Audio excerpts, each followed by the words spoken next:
Welcome to BSides Augusta 2015. We want to do some quick logistics and say some thank you to some special people. We have many special guests here for the next couple of hours. First, I want to welcome Dr. Brooks Keel, who's the president of GRU and the CEO of Georgia Region's Health System, and Dr. Gretchen Kaufman, who's the executive vice president of academic affairs. Dr. Keel, who is president of GRU now, is a native of Augusta, Georgia. Like me, is an alumni of Georgia Regents University, although it was a different name many years ago. Augusta College at the time. And now also a graduate of MCG, so he is born, raised, and knows this university and is going to be leading it moving forward. So please give me a hand in welcoming Dr. Keel. Wow, thank you very much. Y'all didn't come to the faculty meeting, so I got that kind of round of applause or something. Thank y'all so much for taking time to be with us here in this. I got to say, this is a beautiful facility. If you don't think it's a beautiful facility, you need to show me where to go with someone better than this. We're really, really proud of this facility, proud of this campus, proud of what we're doing here. And I just want to welcome you to the campus of Georgia Region University, and welcome you to this beautiful facility. Welcome you to BSides. Today is a day of service in the community for Georgia Regents, and we have over 1,000 volunteers who are going to be out and about throughout the community. A shirt that I'm supposed to give him. Was I supposed to give him a shirt? You're going to do that? I don't know, large? Maybe? Do you want to do that? Or? Hey. In the community, although look at this crowd, I'm not sure how many lunches you're going to have left over, but that's okay. It is really great to see such a crowd here. I want to just give a real quick shout out to the BSides planning group members, including Lawrence Abrams, Mike McGarg, and Phil Plantamura. Forgive me for that pronunciation, but also especially point out Mark Baggett, Doug Burks, and Ron Martin, who are, as you've already heard, were not only part of this community, but alums of this great Georgia Region University, and it is Augusta College. That's what I was going to school. There will always be Augusta College to me, and I'm really, really proud to be president of both of my alma maters. I want to issue a challenge to each and every one of you here. I'm told that many of you, or most of you, who are attending this conference are from the Augusta community. I'm also told that many of you are in the business of security in some way, shape, form, or fashion. We have an unprecedented, unbelievable opportunity at Augusta right now. And we all, and I'm talking about the big we, don't take advantage of this, and we all ought to be ashamed of ourselves. I had the great opportunity to meet General Fogarty just a moment ago and to tell him personally how committed Georgia Region University is, and Cyber Command is going out at full authority. That is going to change the face of this community in many, many ways. And as you know, we have a cybersecurity institute here at Georgia Region that we're just standing up, and it is well on its way to national recognition. And Joint Section, appreciate you taking the lead and running that for us. We're going to be investing more money, bringing more faculty to really make this a top-notch organization, top-notch facility here in Augusta. But to the business folks, the industry folks, those of you who do this for a living, we want to make sure that this becomes a mecca of all things cybersecurity. We want to create a cybersecurity village here in the CSRA, and it's an opportunity to really serve as that magnet to bring business industry from all over the world here. Video in red now says recording on the big screen. Or in business yourself and you're not located here, you ask yourself why you're not. And if you know someone else is in the business remotely associated with what you do here, and they're looking to do somewhere, you can tell them this is where they need to come. But I promise you, in the next 3 or 4 You have audio and video in blue 2 and blue 1. I can't tell you how excited I am to be part of it. So this let me have an opportunity to say welcome to you. I wish I had a chance to see more about what you do. We need a AV guy in red when you get a chance. I'm sure that's still all over use, but I never thought I'd be able to do more. So thanks for being here. Hope you have a great conference. Go Jags! All right. So thank you, sir. wait, sir, 1 second. I know that you're going to be out there working and cutting grass and doing all this stuff for the, Dr. Keel, for your day of service. And so we just want to give you a B-side shirt since you're probably going to get that one nasty and sweaty when you're out there mowing the grass. So thank you. And one more thing we have for you, and it's one of our planners' sons made this. It's a handmade gift for you, but we wanted to present you with a set of pens that say BSides Augusta on them, and just say thank you for the use of the facility and everything that GRU is doing for the community. That's beautiful. So, thank you, sir. Thank you very much. Fantastic. All right, thank you.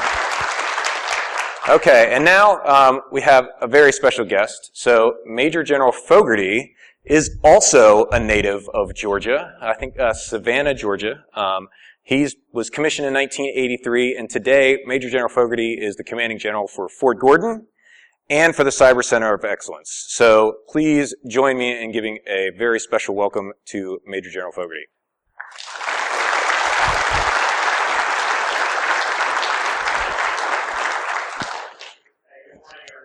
Keep that going. Okay. So when I woke up this morning, this is pretty intimidating crowd. Yeah, I'm not a hacker. I'm not a cracker. I'm not some of the other firms I looked at over the last couple of days. But when I flipped on my iPad this morning and I pulled up the Washington, one of the top 10 stories read like this. Yet another thing exposed in the Ashley Madison hack. I know, so just bear with me. Ridiculously bad passwords. So I'm shocked. I'm sure you are also. And the question was, you'll never guess the top.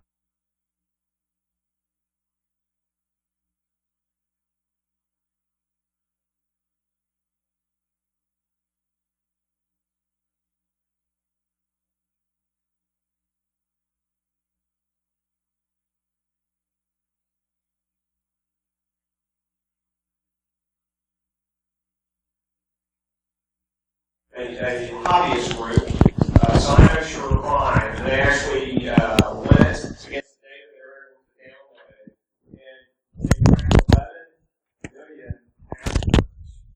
And if there's programming errors and how the encryption is applied, left the information less secure than was originally thought. Now, does anyone want to guess what the top password was? Okay. 1, 2, 3, 4, 5, 6. Okay, the other passwords that made the top 5 are much better. 1, 2, 3, 4, 5. Password, default, and 1, 2, 3, 4, 5, 6, 7, 8, 9, which is the one I use most of the time. But they said we shouldn't be too surprised because in, I guess, surveys from your community, 1, 2, 3, 4, 5, 6 has been the most popular password uncovered from data breaches during the past 2 years. Now, at the end of most articles, they have space for comments, and I kind of perused those. At 6:30 in the morning, there were 28 comments, and this was the one that I thought was probably the most interesting. And the guy's handle was chili pepper shake, and why he was up at 6:30 in the morning, I can only imagine. But here's what he posted. This was the adultery account, not the bank account. You need a password you can remember when you're drunk. He said the nuclear codes were 0000 for a reason. And I wasn't aware of that. Most of you guys probably are. So hopefully someone at Strategic Command is changing the nuclear codes. So seriously, I'm very honored to have the opportunity to kick off this conference this morning. And I'll just spend a couple minutes with you. But as Dr. Eel said, this is a big deal. I think I've heard this is the second largest BSides conference in the country. You doubled the attendance, actually over doubled the attendance from last year. Last night, I was actually looking at video from Mayor Hardy Davis, who was the kickoff speaker, and I think about 300 attendees, and this year almost 700 plus. And there were a lot of people waiting in line still trying to get in. So the presentations, and I think the events on the schedule that I saw are very impressive. And we're really fortunate to have some of the leading minds in this community here with us today. Now, who I am is really uninteresting and really unimportant, but I think the organization that I represent the U.S. Army Cyber Center of Excellence. I think, number one, it's very important to our Army. It's important to the local region. It's going to gain prominence and importance nationally, and I would predict internationally over the next couple of years. And I think that's not only important, but I think that should be very interesting to you, particularly if you're from the local region. So if you're within about 100 miles of here, could you raise your hand? Okay, excellent. How many of you in the audience are government or military? Something federal. Okay, excellent. Glad you're here. That's really the theme. It's really what I want to talk about, which is convergence. It's convergence, DoD, academia, industry, and very important, really, private citizens. So some of you represent, sure, some of the large companies that have sponsored the event, but some of you have a passion about doing this. You may be doing it for your own interest. You're doing it for a variety of reasons. And we've got to find some way to kind of bring you in if you're willing to do that. I understand that's actually pretty daunting for many of you. So, collaboration with our traditional partners. So for me in the Army, it's joint, it's interagency, it's intergovernmental, it's increasingly more industry, academia. The relationship we've built over the last couple of years with GRU, I think, is a model. And the other piece of this is the other group that's out there, many of you who are sitting in this room, whether you're doing this as a hobby or a hobbyist, as our Canadian author said, or frankly, you're doing it as part of a startup business or small business. I think we're really talking about the same thing. It's just ethics, ethical hacking, and I think that's really the key to success. As I looked over the curriculum for today, I think, frankly, great topics, great presenters. I'll be followed by Ed Scotus. I've listened to him before, and I think that's going to be a great keynote address that you're going to receive from him. So, grassroots conferences like this, they really offer an opportunity, frankly, for my soldiers and my civilians at Fort Warren to actually mix with you. I think what you'll find is really our objectives are very similar. Frankly, we're very similar. As I look out the parking lot, I think most of us drive about the same type of car. And so I think what we find is we have a lot more similarities than we have dissimilarities. And conferences like this, I think, can help us establish some type of common ground. But the bottom line is all of you, frankly, are extremely talented. You're very innovative, and frankly, superstars in this business. And this is what industry needs. This is what your government needs right now. And you have incredible potential to offer help to both the private and the public sectors to secure and defend our networks. Now, I need the best and brightest soldiers and civilians to accomplish my mission. And I desperately need the help of others, like the ones that are in this audience. I know we're broadcasting to a couple of other rooms. Because I need your help to make sure we have the best tools, we have the best tradecraft, we have the best capability in this arena, because the stakes are just too high to even think about failing. So a culture of convergence and open collaboration, absolutely critical to our success as a nation in the cyber domain. And I believe that you and others like you are going to play a key role in the effort to ensure we can protect our critical infrastructure and other vital capabilities. Now, hackers love the challenge of creatively overcoming and circumventing limitations of systems. And that's why you're here today. Whether you're lockpicking, you sit in some of the sessions on advanced TTP or advanced tools, you're really trying to do the same thing. And you're doing it ethically. And, you're going to bring what you learn here back to your corporation or to your university, or hopefully for our guys back to the work center, and you're going to be able to employ it ethically. You're going to be able to do it for the right reason. So, what's important that's happening at Fort Gordon is we have established the first branch in the Army since 1985. And it's appropriately called the Cyber Branch. And it's small. It's about 1,300 soldiers, officers, warrant officers, non-commissioned officers. And we have a large group of civilians that will be part of that force. And they come principally from our Signal Corps and from our military intelligence branch. And we have infantrymen, we have a few aviators, we have some artillery men that really pursue their passion, which is cyber defense or cyber offense. They do that ethically on their own time, and they have kept their skills up. And so when we opened the branch and we started, frankly, interviewing, we had about 20 or 30 applications for every slot that we had to fill. So we think the quality's high. We think we set the bar high enough, and we think we have a quality force. And why that's important to you is those officers, those warrant officers, those civilians, those NCOs, they're all going to train at Fort Gordon at the Cyber Center of Excellence.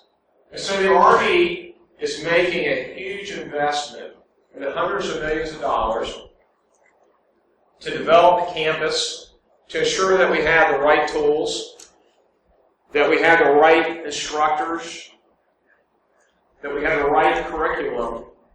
And I've already talked about getting the right students, because that's what we need. I think students first, curriculum, qualified instructors, and then a world-class campus. Because what we're really trying to do is recruit a world-class workforce. I want to retain as many of those as I can, because our training pipeline runs from about a year to about 18 months to develop an apprentice. And if they decide they don't want to stay in uniform, I'm okay with that. I want them to go out to industry. I want them to go to other sectors of the government. And I want them to serve ethically in this business. So when we make this investment, we're not just making it for the Army, we're making it for the nation. And that's what we're trying to build at Fort Gordon. And we think we're off to a great start. We actually just started our first, what we call BOLIC, our Basic Officer Leader course, for our cyber lieutenants. And we started small. 30 officers, 15 from West Point, and 15 from universities across the country. And when I met that group for the first time, in the front row was a young lieutenant. She had her PhD from MIT. Then a young lieutenant who was a graduate of Harvard. They have options. They did not have to travel to Fort Gordon to start their career, but they chose to. And those are the crew that are going to be mixing and mingling with you. And what has struck me as we've gone out and interviewed thousands of soldiers and officers and warrant officers is the passion they bring to this business. And they can feel a lot of other things. And they choose to serve something greater than themselves. So what I would encourage you to do as you see them sitting and mingling today is introduce yourself. Hopefully my guys will introduce themselves to you. And frankly, we can start to bring maybe some communities, maybe a little skeptical of each other. And I think at the personal level, we understand we're just not that different. And I think that's very important for us. Now, talk a little bit about the quality of the workforce. We rely to a great extent on industry, on academia, to provide curriculum, and to provide instructors. And we'll continue to do that in the future as we grow our own capabilities. But one of the biggest changes in Fort Gordon is the realization that we have to have a world-class campus. And how many of you have actually been on Fort Gordon? Okay, so most of you. Excellent. So when you drive to Fort Gordon, you see infrastructure was built out in the 60s. And we've spent the last 9 months actually looking at the principles of design. And what we recognize is our weapon system is not a helicopter, it's not an armored vehicle, it's not an artillery tube. It's the network. And so we have to organize around the network. And so we have to have the most modern network in the Army, most modern data centers, most modern labs, most modern research library. And that's what we're working through right now with the Army. On 8 October, we have a big date. And my date is with the Vice Chief of Staff of the Army, because we're going to have the opportunity to lay out what we think the road ahead is at Fort Gordon. And we've received tremendous support up to this point. We've had numerous congressional delegations down. They affirmed that we're on the right path. Matter of fact, Senator Isaacson was down last Friday. And I said, Senator, this is a big bill I'm going to present to the Army and to the nation at a really tough time. Defense budgets are shrinking. This is a hard argument. And he says, Steve, don't apologize. So we need to invest in the future, not the past. And cyber is our future. So this is the spirit that our senior leadership actually is taking on. They understand the threat. They understand what's going to be required. Now, what I'm not sure they all understand is the collaboration that's going to be required to make sure that, at least on the DoD side, the government side, we can keep up. Because frankly, a lot of the innovation is not occurring at Fort Gordon.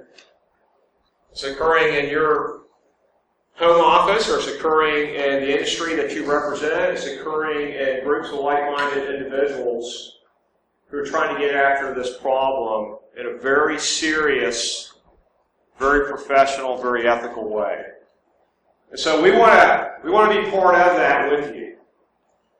And so what I would challenge you with over the next day is to think about ways that we can reduce the barriers to effective collaboration between the principal stakeholders in this environment. And I'm one of them, and I'm certainly not the big dog. Private industry makes significantly more investment in this area than DoD ever will. I don't have to invent it in my own backyard. Where we can, we will.